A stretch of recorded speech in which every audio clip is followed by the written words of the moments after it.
Welcome, Warrior fans, to this week's edition of the Gridiron Show. Thank you, Coach, for joining us. A happy week of practice, I'm guessing, out on the field, at least result-wise, after a 17-10 win in the season opener. Yeah, it's always nice to get that first one of the season, and so in practice, it makes it a lot more enjoyable going out there. It's always fun to make, fix your mistakes off of a win than a loss. So. We had a lot of mistakes that first game, so we've had a lot of corrections going on this week, and in preparation for Dordt. You mentioned a lot of mistakes, yet you have to be very happy that, one, the defense rose up and had a great evening, and two, the offense overcame their mistakes and gave you enough to win. They did the job enough for a victory. Yeah, our defense set the tone for us the entire game, and which we were hoping that was going to be the case, because we knew that Briarcliff had a really good defense, and that we were going to struggle offensively, without, having a few weapons out there on the field for us that we had a year ago. And so it's we're still finding ourselves offensively, and so it was nice for our defense to bail us out time and time again. So we've got to clean up those mistakes, and they were unforced errors on us. It's nothing that the defense did necessarily that caused those turnovers, and it was all self-inflicted. So hopefully we got that cleaned up this week. Obviously don't want to talk too much about what you worked on and give away any secrets, but obviously some of the fumbles, going to work on that. And I think the offensive line didn't quite find its rhythm in the game on Saturday. Has that been a focus for the week? That has been a focus. That's been a focus all camp, actually.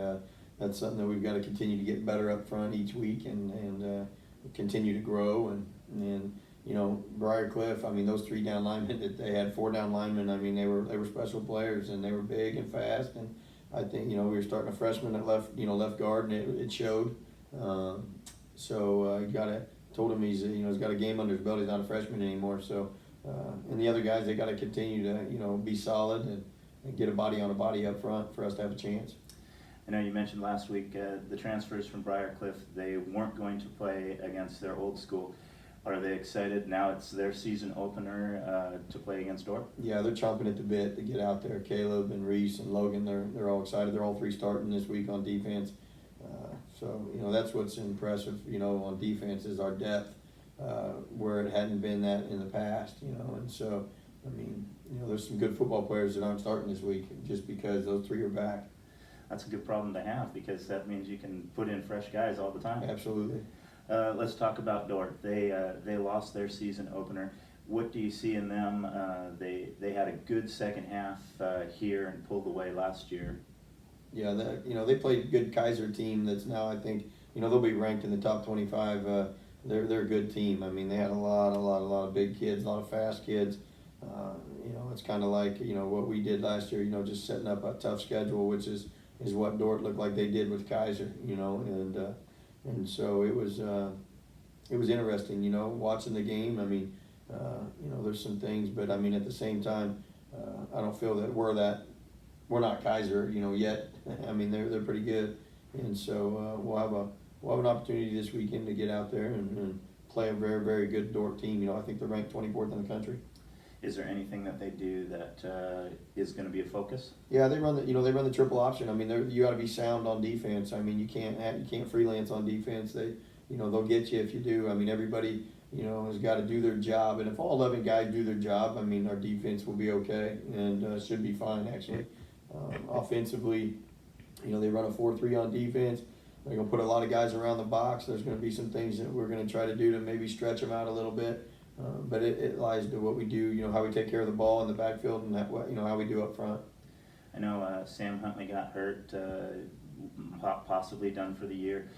How much does that change the offense, or does it too much affect the offense? Yeah, it doesn't change the offense. It affects the offense. He was he's a great player for us. He's caught a lot of balls over the last 3 years, so that definitely hurts. But we talk about opportunities all the time, and so it's going to be somebody else's opportunity to step in there and step up and play. And I know Bo's just slowly getting into his rhythm. How's he doing this week after getting a win under his belt and continuing to progress Yeah, his senior year. Bo's done a great job. I mean, Bo's Bo. I mean, we know what we get with Bo. Still not 100% running the ball yet. Hopefully, we get there soon.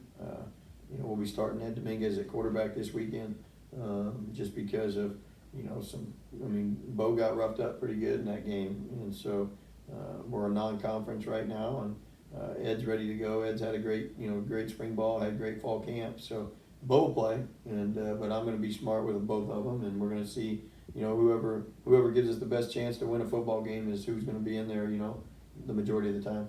That's got to be a twist for Dordt, because there's not a whole lot of game film on Dominguez, and they're probably thinking, okay, we got to prepare for the All-American. How much does that, without giving any secrets away, is that going to change things up and maybe cause a problem for Dordt? No.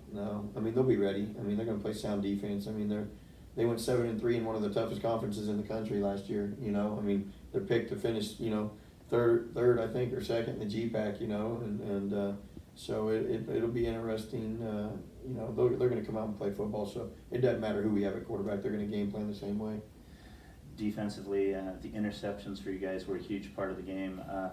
Do you see more ball hawking like you did last week, or do you think they're going to throw enough that you'll have those chances? Yeah, I mean, I think we're playing smarter than we have ever have, just in the secondary in general. I mean, we're playing to our strengths. We're trying to keep everything in front of us for the most part. I mean, but when you got 2 6'3" corners, I mean, that makes it tough on anybody to throw the ball if they're disciplined in what they do.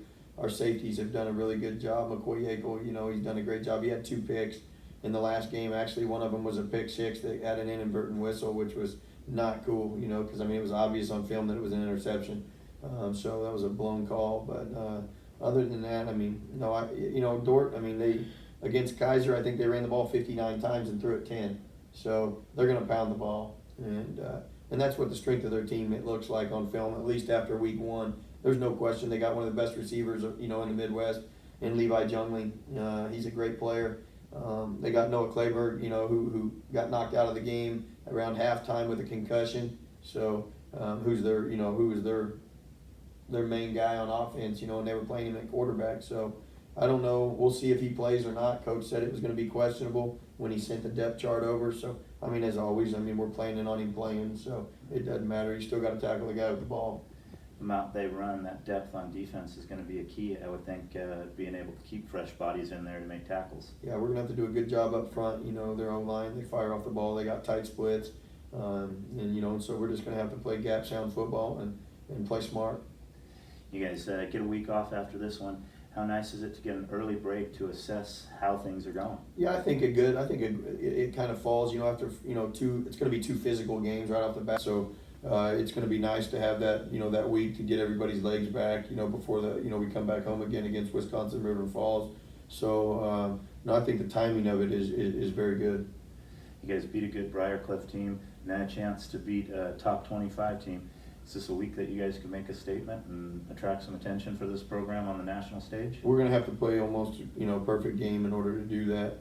That Dordt's a tough place to play at. They'll have 150 to 160 players suited out on the sideline, and there'll be a packed house up there. But, as always, we talk to why not us, why not the Warriors? So I think that, our guys are going to go in, chomping at the bit to, compete. That's one thing about our kids. I mean, we've got great teammates right now, great team chemistry, and playing disciplined football. So if you do that, you always got a chance. I want to remind you fans, the Warriors on the road, 7 o'clock Saturday night, just a couple hours down the road too. Nothing going on at home. Jump in the car, head down there, evening game, a great chance to catch the Warriors as they suit up and go after it against a top quality team, and it's an exciting Warrior team. So if you have the chance, I encourage you to go down there and catch the game and cheer your Warriors on to victory. Appreciate it, Coach. Good luck this weekend. Absolutely. Go Warriors.